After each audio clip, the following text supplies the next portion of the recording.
Top Prospects podcast. I'm Chris Lemmo alongside Logan Bourandas here. And Logan, the hot stove is really heating up. Just today alone, we've had a bunch of new signings.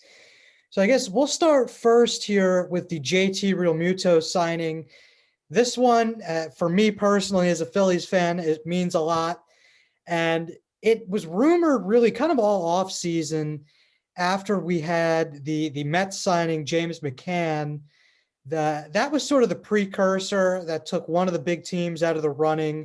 And then, of course, the Angels signed Kurt Suzuki. So there kind of was a narrow list of teams for him. So what do you think about him returning to Philly? I guess the fit there. Yeah, I guess as a Mets fan, I know it's hard to tell from the jersey I have on right now, but as a Mets fan, it definitely hurts a little bit. I mean, JT Realmuto, he killed it his first couple years since the trade from Miami to Philadelphia. You mentioned that the James McCann signing kind of knocked the Mets out of that race, and it was no secret that JT was going to want a ton of money, and he got that 5 years, $115.5 million contract.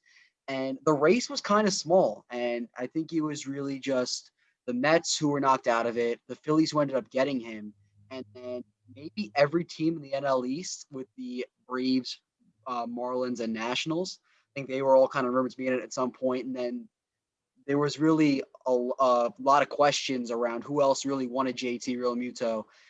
And the fact that the Phillies got him, it was really not a surprise to me, just because everyone on that Phillies team kind of voiced their opinions on how much they want him to go back to that team, and he made his impact known. They didn't make a playoffs. They didn't make a playoff series with him on the roster, but he was easily one of the best players on that team. And if he's not on that roster going into this season, you could see the Phillies taking a huge hit in a very stacked NL East. Yeah, I'm glad you talked about how the players voiced their opinions on that. I mean, I haven't really seen a team that outspoken to sign a free agent in I don't know ever. I mean, to have guys like even Archie Bradley who just signed to just come on and talk about JT Realmuto, and then of course you got Bryce Harper constantly wearing his JT Realmuto shirt during the season and talking all about how he needs to be signed on this team. So yeah, I almost think that there would have been a riot on that team had he not been signed.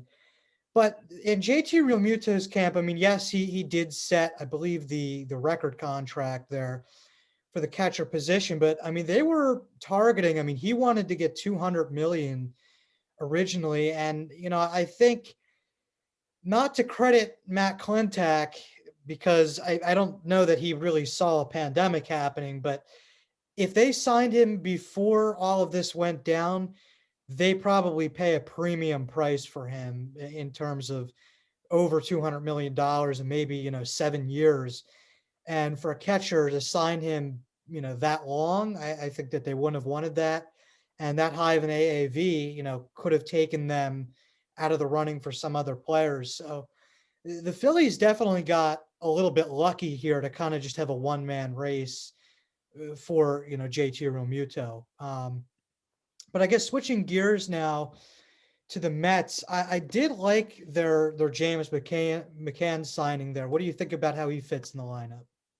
I think he fits in pretty well. I mean, it's not a big contract, and something that new owner Steve Cohen had been kind of voicing when he first got there was they want to win World Series now, but they also want to still be competitive for the future. And I think what he means by that is not go all in and spend a JT Realmuto-esque contract in year one and rather save that for maybe year 5 or 6.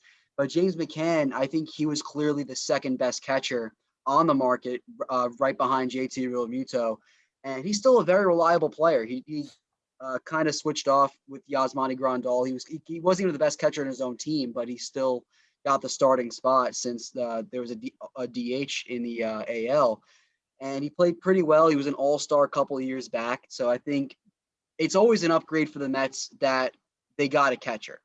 Looking last year, they had Wilson Ramos started catcher. He was a decent bat his first year on the team, but last year you saw his hitting stats take a noticeable nosedive, and he is one of the older guys on the team. And just playing catcher for Wilson Ramos is not it shouldn't be a thing for him anymore. He's just just a little too old for that at this point. So getting someone who can actually play the catcher position for the Mets, that's going to be a win defensively. And James McCann is a better bat offensively than Wilson Ramos did. Yeah, definitely. And I mean, just looking through here at the Mets roster, I mean, they've quietly assembled a really good young core. And I think the most important part about some of the moves that they've made is that they kind of still have some financial flexibility going forward. Um, and James McCann, I think offensively, if you look at his stats compared to Real Muto, I mean, the power's not quite there for McCann, but in terms of average and on base percentage, pretty similar. And his defense last year took a noticeable step forward. So if he can continue that, I think that's a great value for the Mets. And to add him to a lineup of guys that really right now are still not getting paid a ton. So that's something that they can take advantage of. And they've got, Jeff McNeil, Lindor, of course, which we'll talk about later, Conforto, Alonso. I mean, that's a good lineup. There's not a noticeable weakness in that lineup, 1 through 8 there. So I think that that's a great move from that perspective. And like I said, kind of before, going forward, after this year, they've got a couple key free agents, Lindor, Conforto, and Syndergaard. And, I think that McCann signing for, a lesser value on that contract for only, I guess next year, it's only, and this year, a little over 8 million. That allows them to go back and sign, Lindor, sorry, and Conforto. And Conforto is quietly, I think, one of the better outfielders in baseball. So what do you think about the chances of them re-signing now? Well, I think that was part of the decision. I guess we'll transition into it. The George Springer decision. I think the Mets, they offered him a pretty decently sized contract, but not big enough, not bigger than the Blue Jays contract. And I think the reason for that was so they have enough money to sign guys like Lindor and Conforto, like you said. And I think to put it simply, they chose to have Michael Conforto for the long term rather than George Springer for the short term, because you have to argue that if George Springer's on the Mets right now and he ends up accepting that contract, it makes it a lot harder to sign Michael Conforto and really justify keeping him on that roster because of what you signed George Springer to. So I think the Mets realize that they want to keep this core around right now, and they want to keep this core around for the future. Yeah, I do think that the Mets, they did a great job, by the way, not giving up Francisco Alvarez, Matt Allen. A lot of their top prospects, they didn't have to give up, which I was surprised. I mean, in the Lindor package, especially because Carrasco was thrown in there, which I shouldn't say thrown in there because I think that's kind of rude to him. I mean, he's a great pitcher. I mean, he's going to be a solid number 2, number 3 pitcher for that team. But to not have to throw in Mauricio, Alvarez, Allen, any of those guys, that's huge because I mean the Mets, they don't have a ton of depth in the farm system right now, but I actually really like the top end guys that they have there. And like Matt Allen, I'm really looking forward to him playing some full season ball hopefully this year in the Mets system. But they do have some impact talent on the top end, and they definitely did a good job not having to give that up.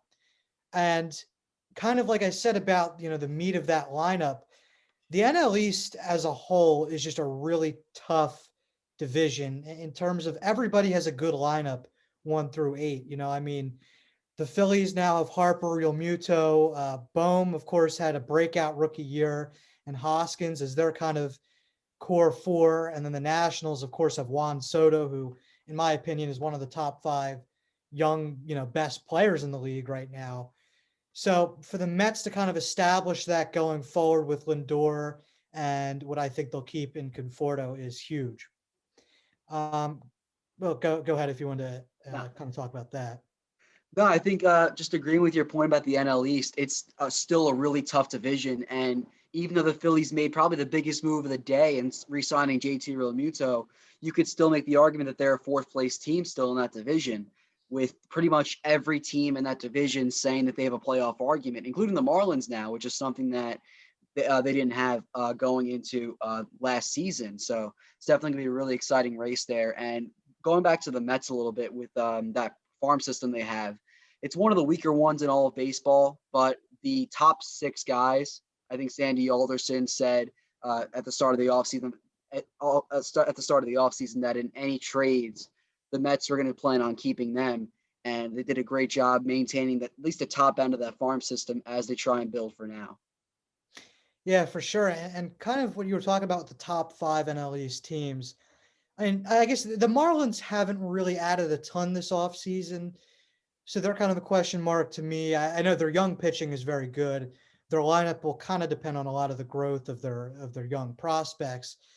But I mean, that team or not that team, that division, to me, I mean, even 1 through 4, you can argue that there's nobody that's going to run away with that division. They're all good teams. And, if there's a key guy goes down with injury or a big trade during the season, I could see any of those 4 teams winning the division. I mean, I agree with your analysis that I would probably have the Phillies right now fourth, but the Braves kind of I think with losing Ozuna, assuming they don't re-sign him, they kind of come down on my list a little bit and condense that 1 through 4 to a certain extent. And the Nationals, just looking at the other division rivals here, the Nationals have done a good job kind of adding a lot of 1-year pieces. Kyle Schwarber was a great addition.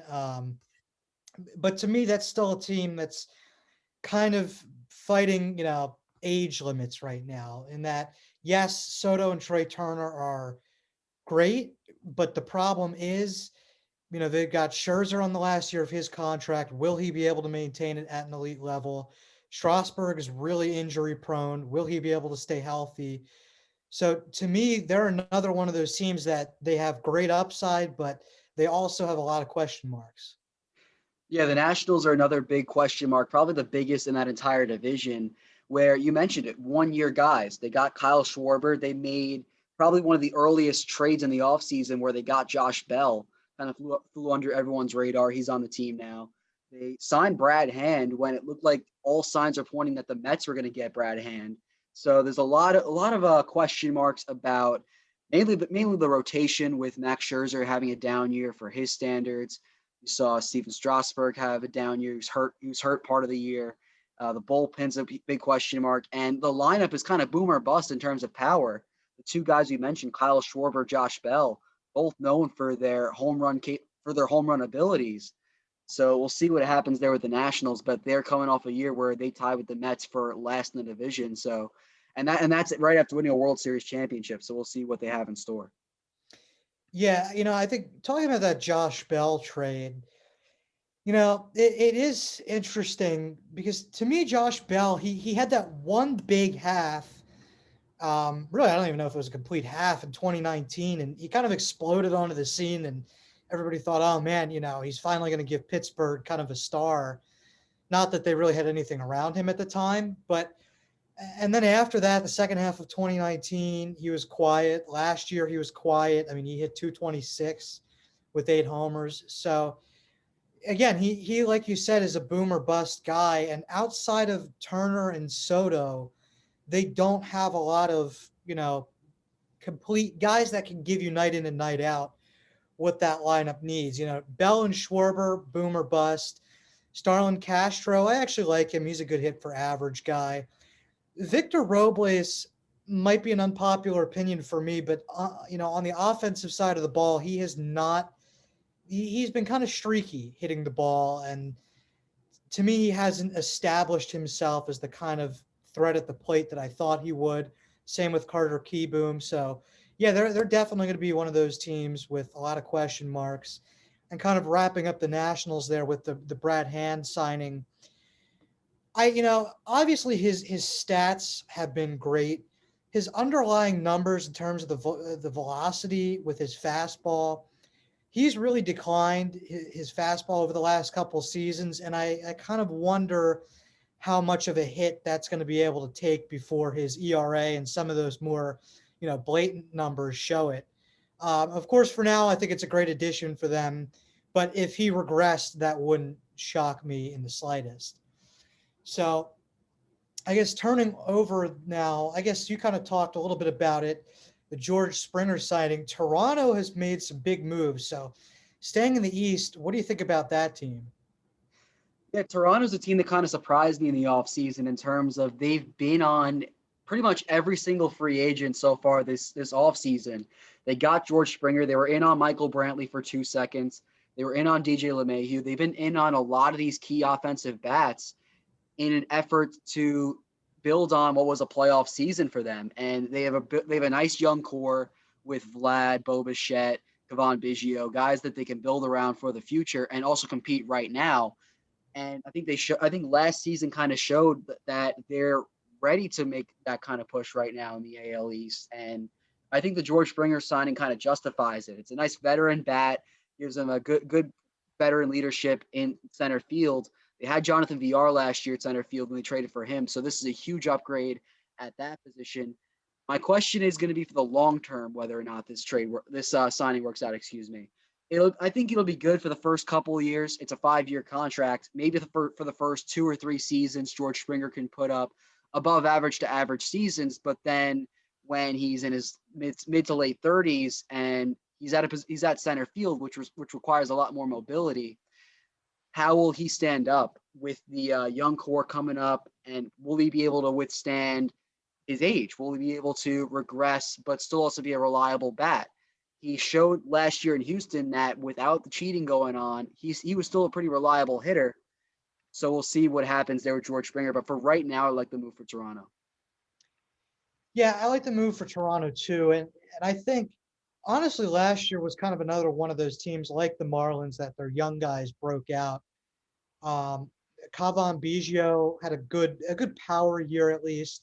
Bo Bichette, he's not, of course, a top 5 player in baseball yet, in my opinion, but he's one of the most fun players to watch, I think. I mean, I just really enjoy watching him because in the field, at the plate, he does everything right and with such intensity. I love watching him. And I believe with the Marcus Semien signing that the infield is going to be, Vlad, Bo Bichette, Semien, and then at third, I'm not quite sure who. I guess Kevon Biggio is who Fangraph says at the moment, but that's a fun infield. I mean, you talk about a really fun infield to watch because Marcus Semien, if he can repeat what he did, I believe it was 2 years ago in Oakland, maybe it was last year, where he had that big year with like 30 homers and hit like 285 ish. That's a really good infield. In fact, I would say that that's probably one of the best infields in all of baseball. And then moving to the outfield with George Springer, you've got Lourdes Gurriel, who has really established himself as a strong corner outfielder. Teoscar Hernandez had a breakout year last year.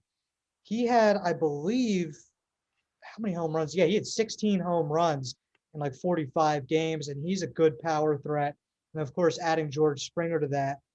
Like you said, I mean, how long is he going to be a center fielder? I don't know, but this is a win now move. I mean, they have flipped the corner in Toronto to be a win now team. The biggest problem there is going to be the rotation. Ryu is good, but they don't really have a lot of guys behind that are that good. Robbie Ray is okay. Would I say he's a number 2 starter like he is right now? No. Um, and then Nate Pearson, we'll have to see if he breaks out. He's a big, lively arm, their top prospect right now, but he did not stay healthy last year. They're going to be a fun team. And if you kind of preview the AL East, I don't know. I mean, do you see any of those other teams competing right now besides the Yankees? I think it might be a two-team race with a potential Blue Jays wild card team. I think it's going to be mostly the Rays and Yankees. But going back to what you said about the Blue Jays and that bold take about one of the best infields in all of baseball there, I think the only way where that might be a valid thing to say is if Marcus Semien, because he had a down year last year. Like he was one of the worst shortstops in the MLB last year. If he goes back to his performance 2 years ago, where I think he was like third in the MVP race, and then you guys have like you got Vlad, Bo Bichette, and Biggio, if those guys take the next step, I mean, Bichette did a really good job last year, but if the other two guys take a big step, then you could really have a pretty solid infield there.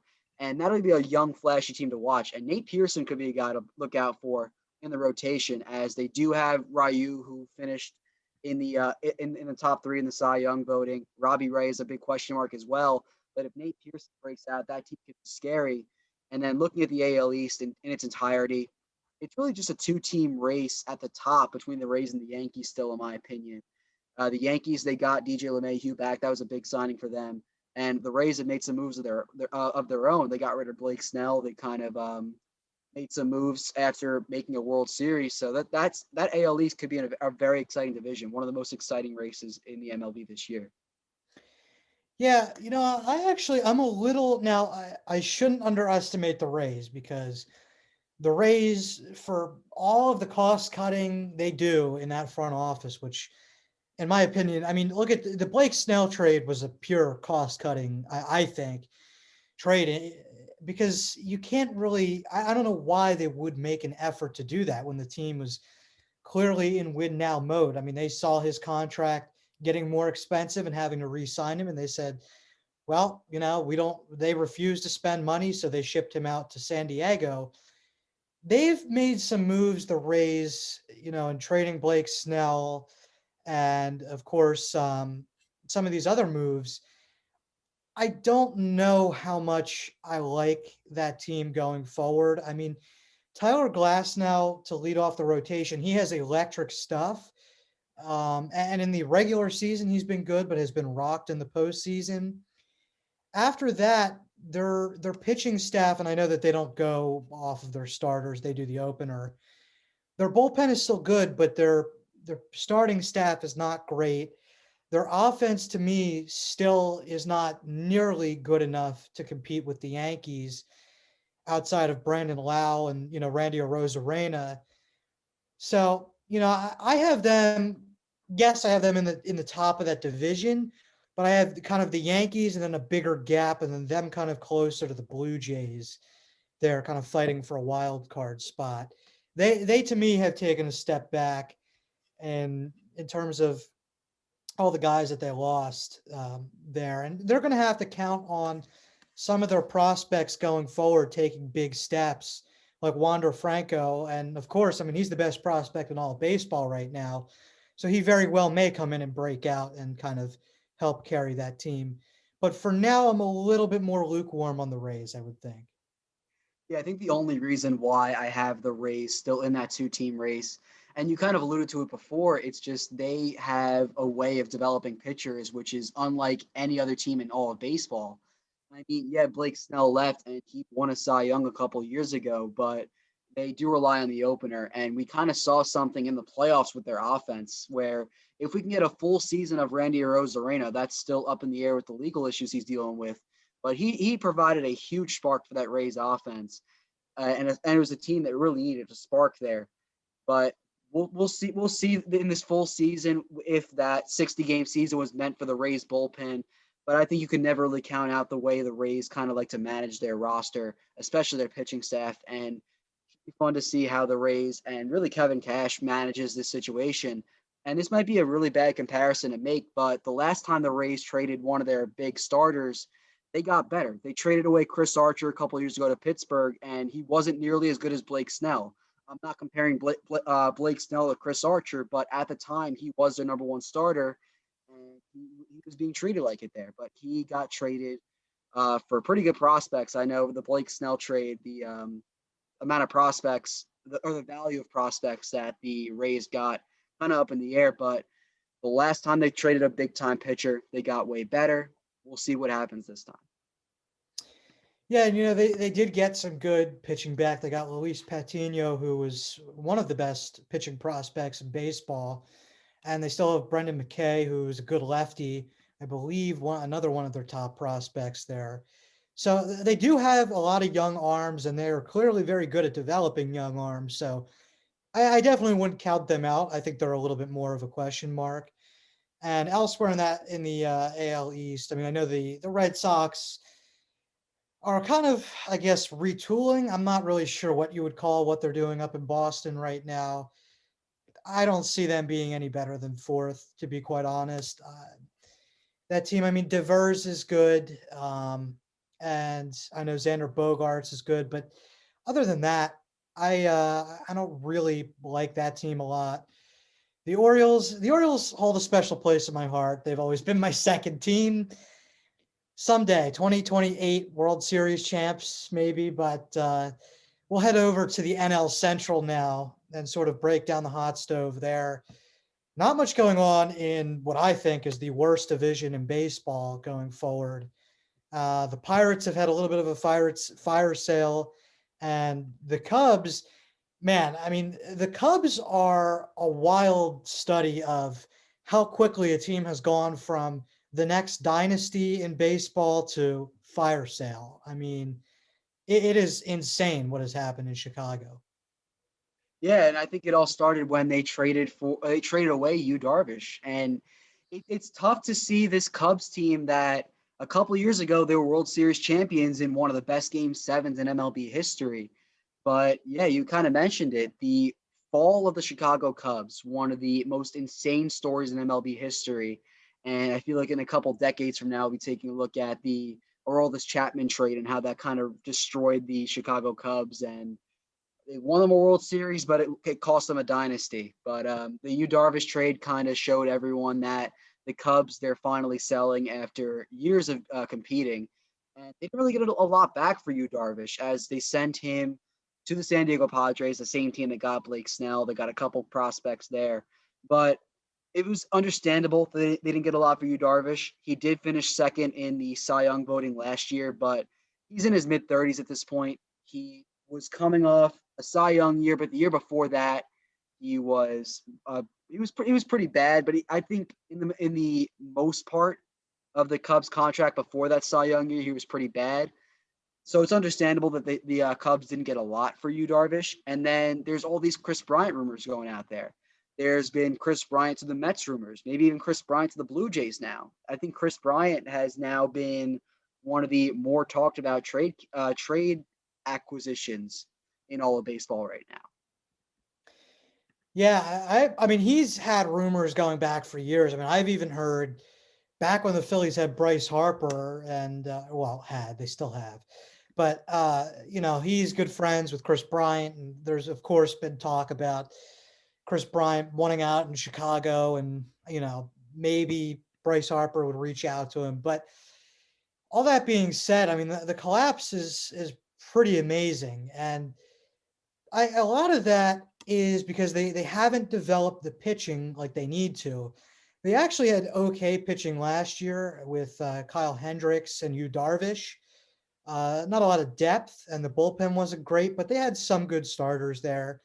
And of course, going into next year, now they'll have Zach Davies instead of Yu Darvish. But that team, I mean, yes, on paper they should still be good. They have Chris Bryant, they have Anthony Rizzo, but they don't seem to be. It seems like a mandate there from ownership. When you get rid of Yu Darvish like that, and then there's talks of Wilson Contreras and talks of Chris Bryant going around, it's hard to feel confident in that team going forward. I mean, it seems like to me that ownership is going to cut costs any way possible. And if that means, taking away this team's window, then so be it. Because they clearly, even with this roster as constructed, the NL Central is so bad that they should win it. I mean, the Cincinnati Reds are another team here. We'll switch to them that basically went for it for 1 year and are now like, okay, we're just going to go back and tank again. I mean, they're not, well, I shouldn't say not. They're most likely not going to re-sign Trevor Bauer and are looking actively for people to take Eugenio Suarez off their hands and Castellanos and Mike Moustakas, some of those big contracts. So a lot of these teams are just looking to cut costs. And I mean, I think that is kind of going to be one of the big storylines going forward in 2021. It's not fun the way to see an entire division tank at the same time, but that's what we're looking at in the NL Central here. And yeah, they basically did go all in for that 1 year, which was last year, and it won them no playoff games. It got them a playoff berth, but it won them no playoff games. And yeah, now we're looking at Eugenio Suarez rumors. We're looking at Luis Castillo rumors. We've been seeing that to the New York Yankees before Jameson Taillon got traded. Nicholas Castellanos rumors. That offense is still going to be pretty productive. But the question is going to be around the pitching, which was one of the better pitching staffs in all of baseball last year, or at least one of the better starting rotations in all of baseball. But now Trevor Bauer is almost 99% not going to come back to the Cincinnati Reds, barring some miracle that he decides to go back to Cincinnati. But Sonny Gray, Luis Castillo, they're both still there. Both still have some value on that team. They got rid of Rafael Iglesias, excuse me. He's now on the Angels, I believe it is. And there's a lot of questions with this Reds team overall and what kind of direction they can go in, because they have the tools to compete for a playoff spot if they so choose to. But the way that offense is constructed, they were swing or miss, and they missed a majority of that season. And they didn't really start hitting till the second half where they won that playoff spot. But yeah, a lot of questions surrounding the Reds. Yeah, I'm glad you brought that up about how they were kind of hit or miss there, pun intended. They had nobody that could get on base regularly. That team they lived and died by the home run, and that's just not a way, in baseball that you can play. And that you can see that cost them in the playoffs. I mean, they just could not hit against the Braves. But yeah, I mean, they have a couple of pieces coming through in their system that will be good to add, but they're another roster that is kind of going nowhere. Joey Votto's old, and Mike Moustakas is going to be 33. So, and Castellanos, he's only 29, but I wouldn't exactly consider him, a core. I guess he's kind of their core player, but he's not exactly an elite player there. So they're just another one of those NL Central teams going nowhere. I mean, at least the Pirates are tanking correctly.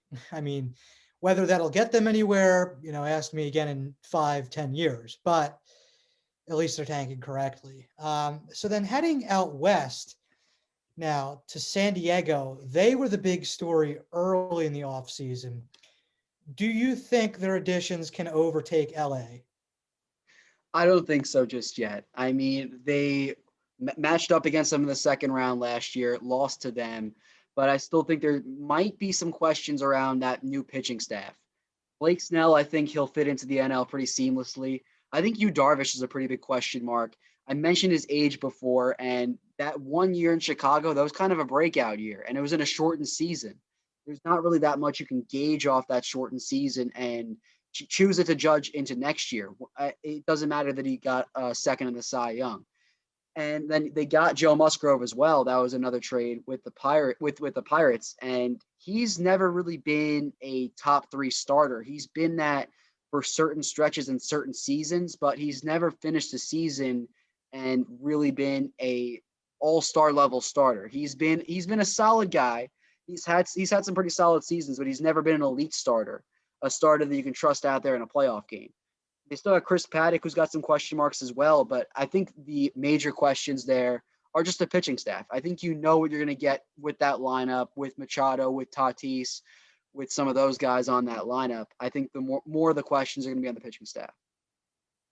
Yeah, first of all, AJ Preller is one of the most exciting GMs to watch. I mean, him and I think it's Depoto, yeah, up in Seattle, are just like wizards when it comes to making trades. I mean, it's like constantly making massive blockbusters, either, for a lot of prospects or including a lot of prospects. But what was big here was that San Diego didn't include any of Mackenzie Gore, CJ Abrams, Campusano, and really any of their core prospects there. A lot of their depth guys are gone. So, yes, the depth in that system isn't what it was. But Mackenzie Gore is the best left-handed pitching prospect in baseball right now. And he, I think, might see some time next year at some point, maybe later in the year. But that speaks to the kind of depth that they're going to have. Darvish, I agree with you on. I'm not a huge fan of him. He's getting up there in age. This was kind of a breakout year for him, but he can be erratic sometimes with his command. So I don't know about him there. Blake Snell, great pitcher, we know. Dinelson Lamet, probably the most underrated pitcher in baseball, in my opinion. He has put up numbers. I mean, his strikeout numbers are stupid. I mean, it's absurd. And he doesn't really get the name recognition he deserves. He, as a number 3 pitcher, he's going to be phenomenal. Chris Paddock, I know he kind of had that big rookie breakout and has kind of been so-so since, but he's fine at the back end of a rotation. And same with Musgrove. I mean, yeah, everybody, I don't really get all of the, well, I do get, he's got a lot of swing and miss stuff, Musgrove, on his, I believe it's his fastball and slider, but he hasn't shown yet that he can be an ace. He does have a lot of potential there. But again, those two guys at the back of your rotation is great. Now, comparing them to the Dodgers, that's a tough one. I mean, how do you think that Dodgers rotation is going to be with, of course, David Price coming back? But, I should say they're going to lose Justin Turner and they are probably going to lose Jock Peterson. Well, I mean, we're still not sure about Justin Turner yet. He hasn't signed anywhere in the offseason just yet. But I think a big reason why I say that the Dodgers are still the best team in the NL West is they're pretty much exactly the same. The rotation's only going to get better now with Walker Buehler still there, Clayton Kershaw still there. David Price is coming back. He missed all of last year after opting out due to COVID. And they're kind of still in the Trevor Bauer rumors. Everywhere you look, it's always Trevor Bauer to the. I mean, you hear Trevor Bauer to the Dodgers. He's one of the team. The Dodgers are one of the teams that seem to be interested in Trevor Bauer. So don't count him out. Don't count them out on him yet. But the rotation, I think they got even better. They got Corey Knebel from the Milwaukee Brewers, and they're still looking pretty similar there as they did to last year. And that lineup that really won them the World Series with Betts, Bellinger, all those really good guys in that lineup there. That lineup's going to stay pretty much the same with Corey Seager, Gavin Lux, Max Muncy, guys like that. So that Dodgers team's still going to be really scary, and we know what they can do. We know what kind of damage they can cause in not only a 60-game season, but a 162-game season. Yeah, I mean, the Dodgers lineup is phenomenal. And as much as Tatis is probably, I would say, my favorite player in the league right now, him, Machado, they're great, but just the depth 1 through 8 of that Dodgers team is amazing. And so I guess talking about who they're going to re-sign, it's also quite, astonishing that they're up right now. I believe it says 206 million right now on their payroll. The luxury tax, the first threshold is 210 million right now in a pandemic. I mean, even any normal year. I mean, the Phillies talk about going over the luxury tax was just not, that was false. But nobody wants to go over the luxury tax, especially in a pandemic. So, all the power to them. If they want to spend big on Corey Kluber to go over the luxury tax by a mile this year, that's impressive. Then they deserve to win the championship because guess what?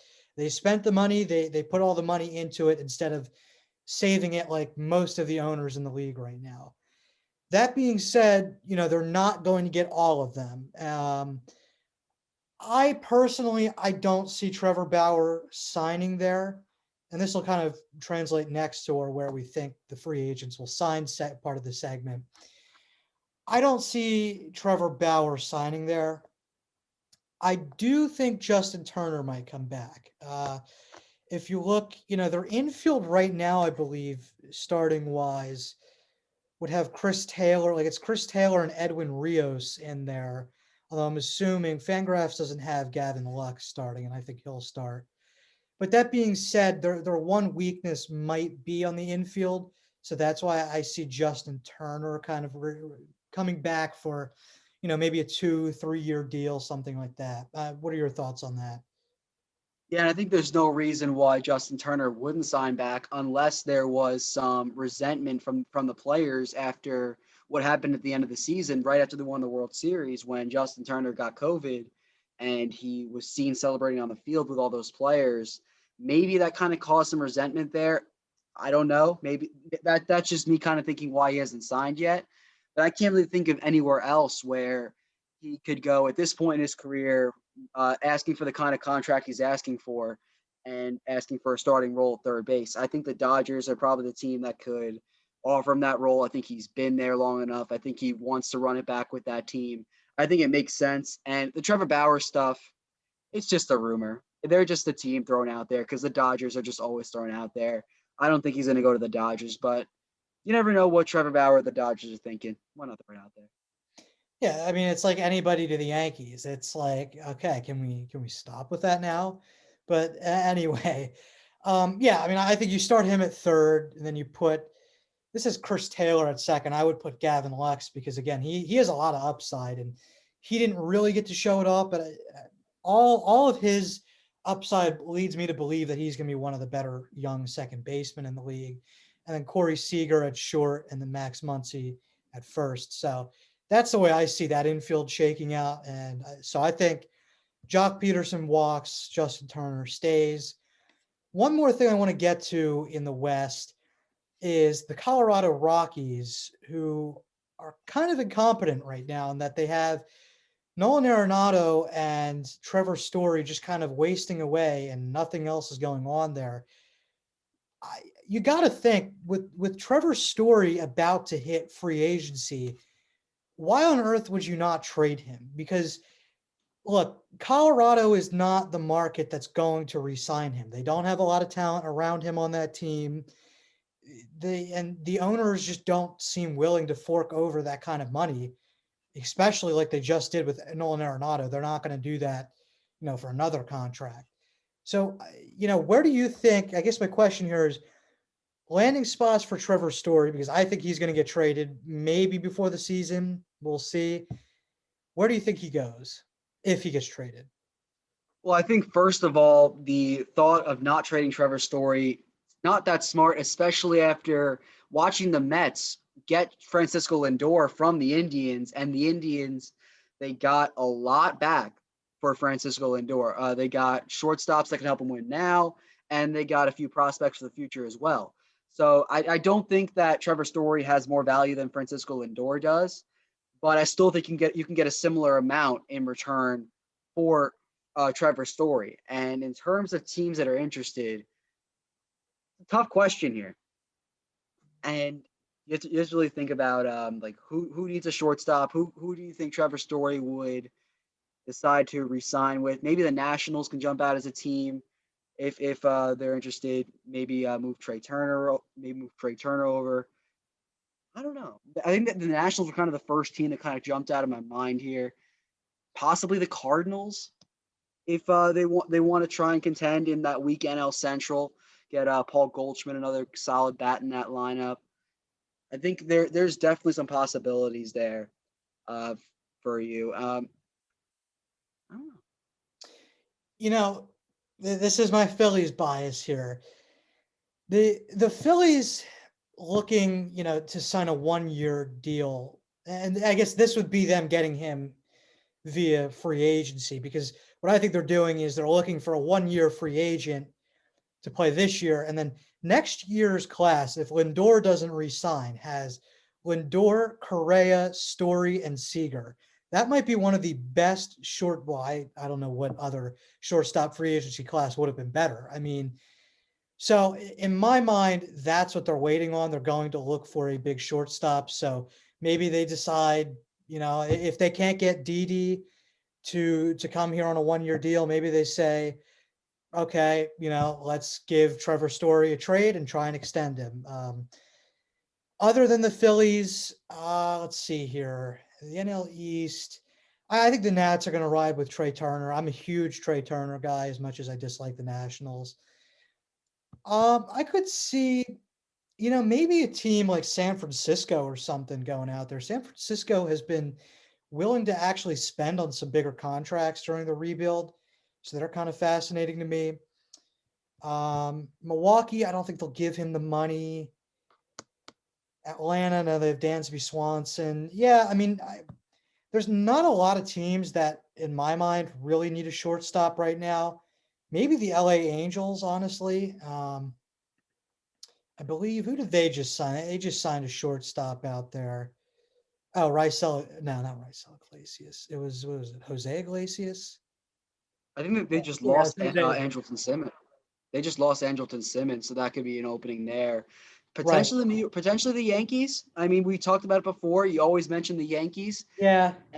and you can move Glaber over to second base. They were in the Francisco Lindor rumors. You kind of heard some rumors with him and the Yankees.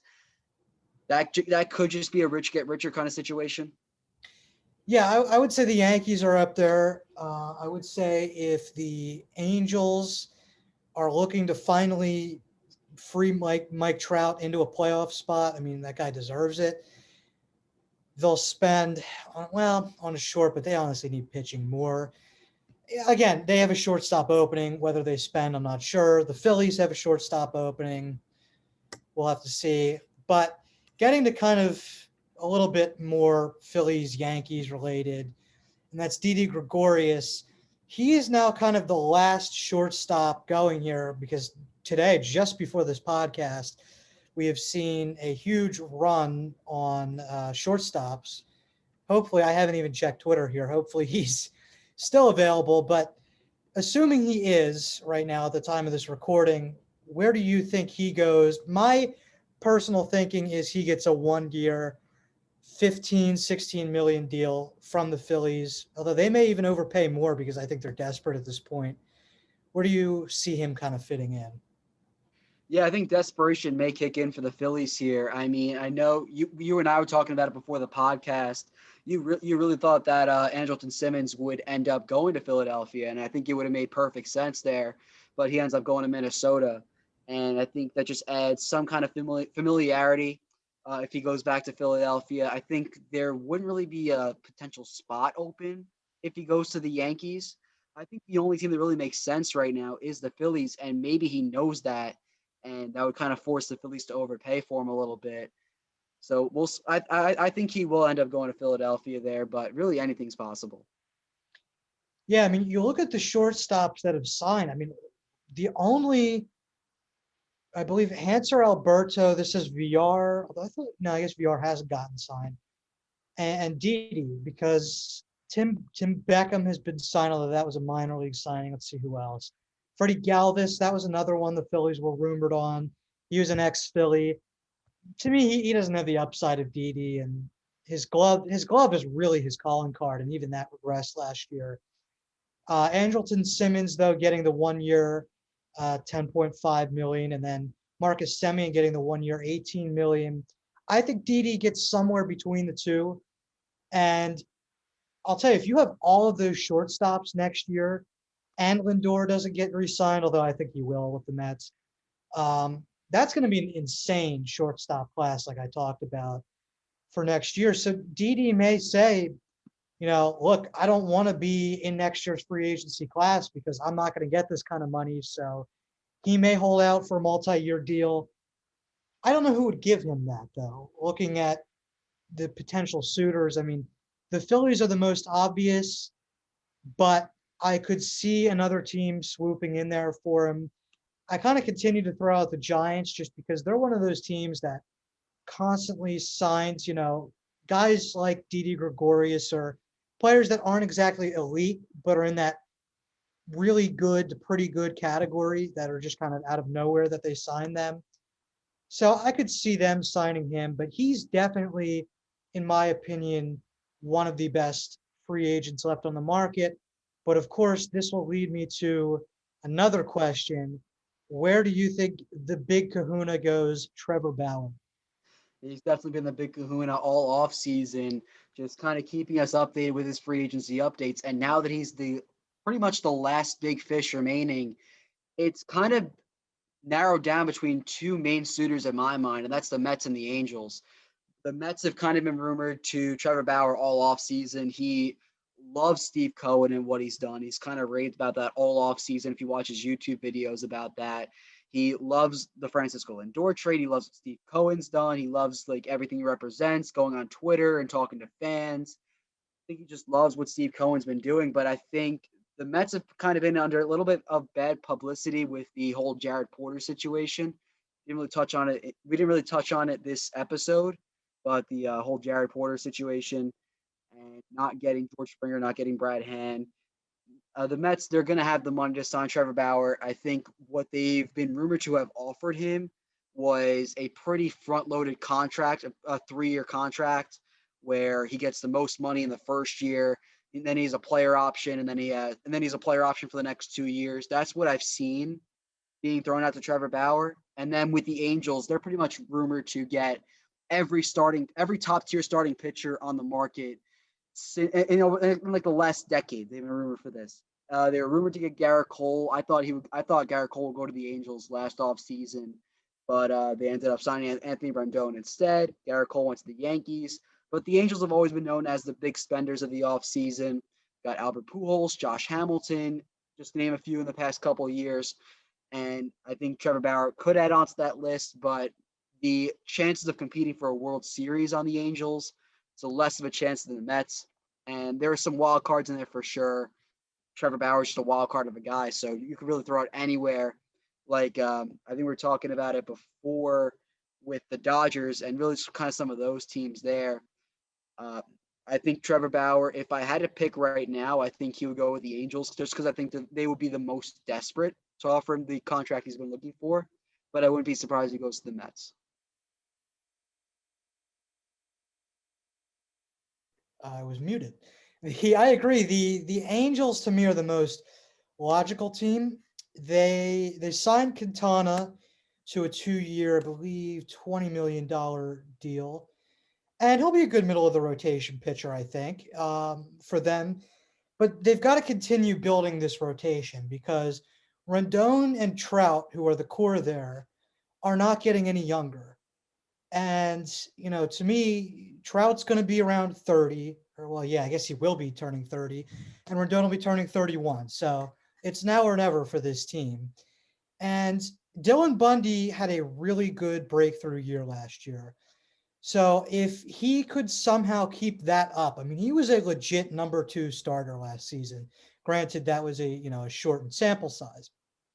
If he could keep that up, Quintana could be a middle of the rotation pitcher, and you add Trevor Bauer. That's, I think, a playoff team. I really do. Trevor Bauer, to me, I mean, he doesn't have the like last year. It almost kind of felt like he broke out. I mean, he'd been good before then, but this was kind of his big breakout. I guess the 2018 Indian season was also good, but other than that, he's had ERAs around 4.2 or even above that. So I would caution people from thinking that Trevor Bauer is going to give you this ace level stuff every year. But if he does, and you pair him with Quintana and Dylan Bundy, and hope that those guys are as good as they have been in the past, I think that's a playoff team. Other than the Angels, I guess if the Yankees want to go, skyrocket through the luxury tax, which would buck every trend in the league right now, which they might do. I guess that would be a landing spot. The Mets, did we ever get confirmation? Did the Mets make an offer or not? Because I've seen conflicting reports. I've seen those as well. I think there were first reports that he got an offer from the Mets, and then John Heyman kind of denied that. I don't think we've got an answer yet. Okay. The Mets, I mean, the Mets have yet, in my mind, to have their big Steve Cohen moment like I've been expecting. I mean, I know the Lindor trade I don't really count as a Steve Cohen moment because that was a trade and not a pure, we have the just throwing stupid money, I guess, to borrow the Phillies John Middleton quote there. He hasn't thrown stupid money at anybody yet. And they may look at their long-term priorities as extending Conforto, Lindor, and Syndergaard and say, look, we're out. But that could be another landing spot to me. That would be a big splash for him to be in New York. And that rotation, if you have DeGrom, Bauer, and Carrasco in there, and I guess Syndergaard will be coming back at some point. I mean, that's a really, really good rotation. And in my mind, the best rotation in baseball. So they could be another landing spot. So Angels, Mets, maybe the Yankees. I don't see who else though. Yeah, and I think with the Mets, talking a little bit more about that, I think I've read some reports where if Trevor Bauer does sign with the Mets, they would have a deal in place to trade away Steven Matz for some prospects. So that's something to look into as well. But yeah, you got DeGrom, Bauer, Syndergaard when he comes back, Carrasco, Stroman. They got I forgot who it was from the Padres in that deal. where they were in the, I think it was the Musgrove deal. They got someone back for him. Yeah, the Musgrove deal. I forget the name, but talking about the Mets, I think from a financial standpoint, I mean, because you assume he's going to get 30 million a year at least. Wow, probably even north of that. So assuming he gets, if it's a short-term deal, 30 million plus a year, the Mets are going to have a hard time financially with that, solely because of the luxury tax, which maybe they're willing to pay it. Uh, and then, you look next year, let's say they re-sign, Lindor, that'll be another 25 plus million. Conforto is probably going to be, I don't know, 18, 20 million a year, maybe.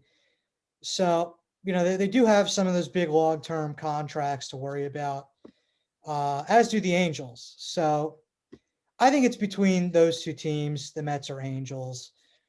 But I mean, I guess the other thing, my question would be, Bauer has always wanted to be on a 1 year deal.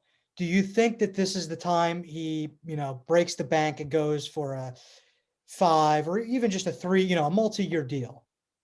Just to go a little bit off topic for a second, two things. One, the player I was thinking of was Joey Lucchesi from the Pirates, and two, Wilson Ramos. We were talking about Mets. He just signed with the Detroit Tigers for 1 year. That just Wow. came out. It's a small deal, $2 million, but just thought I'd mention it. 1 year deal. Breaking news. I love it. Got to break the signings live on the podcast. Got to do it. So you're talking about Trevor Bauer 1 year deal. I don't think it happens personally. I think it's a better move for him. We are kind of talking about that 3 year contract before. I think that might be what he looks for. I don't think he's looking for a really term loaded contract. I think he's looking for somewhere in between where he'll probably get like a 3-4 year contract. And I think his best move would be the contract I talked about before, where it's really front loaded and it's a player option after the first year. So he can make it a 1 year contract if he chooses. And then he can go into free agency and try again and get a bigger contract. But I think that's really up to him at that point. I don't think he personally gets a 1 year deal. I don't think any team's going to be willing to offer him a 1 year deal. And I think his best scenario is a 3 to 4 year deal. Yeah, I mean, I think right now that season was probably, I mean, well, maybe he'll top it. Who knows? But I would think for him it would be wise to cash in while he can. And I get that the market's a little bit down right now because of the pandemic and owners not wanting to spend. So that's the one thing where I'm like, okay, maybe he gets a 2 or 3 year deal and then goes for a big splash later. But you never know. I mean, by then he'll be 32, 33, and that's the wrong side of 30. And you never know with pitchers what's going to happen with their velocity, their arms. So I think for him, it would be wise to go all in on a big deal. Like 5 to 7 years. I don't know that he will. I think for him, it's probably more like a 3 or 4 year deal thing. I'm looking here. Fangraphs has him getting 29 million a year over 3 years for 87 million total. I honestly think he'll beat 330. I think he could go like 332.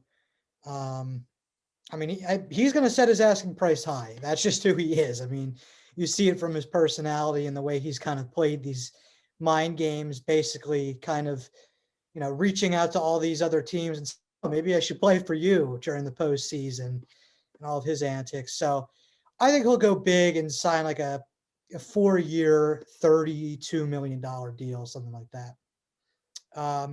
Last free agent I want to highlight was Ozuna. And, going back to the NL East, he was a huge player for those Braves. I mean, he had a breakout season, but there hasn't been a lot of talks of a reunion there. So where do you think he might end up? Yeah, Marcelo Ozuna pretty much he had an MVP case where he put up his best offensive season of his career. And I think the announcement yesterday of there being no DH officially in the National League, I think that was huge for Ozuna especially, because I think he would have signed back with the Braves, maybe because I think the Mets were talking to him a little bit, and there's some other teams in the NL there, like the Giants. But I don't think he'll go back to the NL now because there's no DH, which is what he was doing last year in Atlanta. So I think now that cuts out half the league, and I think you could look at an American League team there.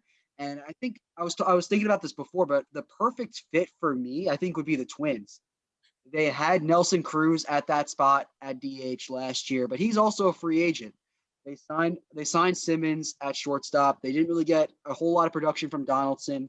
Maybe they could be looking for a fresh bat to bring to that lineup and kind of a younger bat in that lineup. I think he would fill in for Nelson Cruz's old spot pretty well, and he might even have the potential to do a little bit better than Nelson Cruz did. Obviously, Cruz had a really good year in the shortened season, but I think Marcell Ozuna could fill in pretty nicely and follow that trend of past their players that we thought were past their prime, going to the Braves for a year, and then reviving their careers and then going to the Twins. I think we could see that keep going with Marcell Ozuna. Yeah, I definitely I think Minnesota is a good fit for him. And just looking at their lineup right now, it looks like, I mean, their projected opening day lineup is running out Alex Kirilloff, one of their best prospect, according to a lot of outlets, in left field. So, they need a guy who maybe could play some corner outfield if necessary, or could go into the DH role. And right now they have a need at DH. So I definitely think it's a fit there. And then, maybe you on Sundays or every couple days, maybe you ease Alex Kirilloff into that corner outfield spot because you got him in left there. And I know Kepler, I believe, is going to be in right. But as at DH, they have Luis Arias. And, I think that this would be a big upgrade from him at this position. So, yeah, I mean, I think he might get, 4 years, $80 million. I think you're right, though, about the DH kind of taking away a lot of the league for him. And from an Atlanta standpoint, I mean, yes, they're going to miss his bat, but they have, two electric outfield prospects that need to see some playing time in Christian Pache and Drew Waters. So I think they're going to see some time there. So, I think Atlanta may run out, Acuna, Pache, maybe in center field, and then Inciarte in the other corner. So we'll have to see. I mean, that's my thinking with Ozuna. I agree with you on that he'll end up within an AL team there, maybe like 4 years. Yeah, outside of Minnesota, I don't really have another fit, to be honest there. Maybe if Tampa wanted to spend, he would be a good fit there because they could kind of use another big bat in the lineup. But we'll have to see. The way the market's moving, a lot of these names may be gone this week. So I believe that's it. Did you have anything else that you want to highlight here, Logan? No, I think we hit on all the major free agents, whether they signed or whether they still haven't signed yet. But yeah, I think the way the off season's moved this past day, we could have everyone signed by the end of this week. It was moving at a very slow pace before this, basically moving like molasses. But now that we've had JT signed, we've had Marcus Semien signed, we've had Andrelton Simmons signed. It's just been a very fast moving day. Yeah, it's definitely, it's good to see the market flowing again after what was a frigid cold start to this post or off season. And, last off season was not much better either. So good for the players too, to see a lot of the owners at least willing to spend a little bit during this pandemic. That's all for now on the Top Prospects podcast. Be sure to tune in here as we're going to have more content for you throughout this off season and rolling into the next MLB season. For Logan Bourandas, I'm Chris Lemmo. Have a great day. Thank you for watching this edition of Penn State Sports Night. If you're a fan of our content, please be sure to subscribe to our YouTube channel for more clips. Also, follow us on Twitter at PSSN TV and on Instagram at PSU Sports Night to keep up with all the action. For all my colleagues, we are Penn State Sports Night.